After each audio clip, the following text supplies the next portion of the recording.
Altro capitolo importante è il sostegno al credito. Su questo fronte si è attivata anche Fidi Nord-Est, la cooperativa che interviene per garantire nei confronti delle banche i finanziamenti erogati a favore delle imprese socie. Luigino Bari, presidente di Fidi Nord-Est. Sì, in questo momento delicato e importante, Fidi Nord-Est si è preso cuore del problema e ha messo a disposizione 10 milioni di euro di garanzie a favore delle imprese socie. Ogni impresa singolarmente di quanto potrà disporre?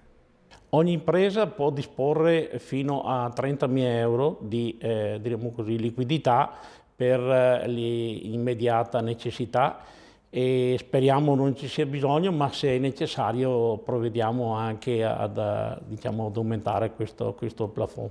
Anche da parte di Fidi Nord-Est ci sarà un contenimento dei costi. Assolutamente sì, diciamo noi abbiamo ritenuto opportuno, senza distinguo, limitare al minimo i costi della garanzia e delle spese, al massimo all'1% nei 36 mesi.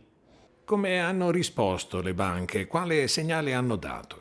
Le banche hanno dato tutte un segnale esemplare perché hanno risposto immediatamente, perciò la massima disponibilità al nostro intervento.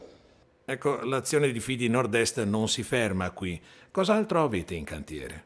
Abbiamo contemporaneamente avviato l'iniziativa di chiedere alle banche che hanno già aderito la moratoria sui mutui in essere, perciò una moratoria di 6 mesi. Le imprese interessate come devono comportarsi? Beh, le imprese interessate devono rivolgersi o alla banca o a Fidi Nord-Est o anche agli uffici di Confartigianato per avere queste informazioni.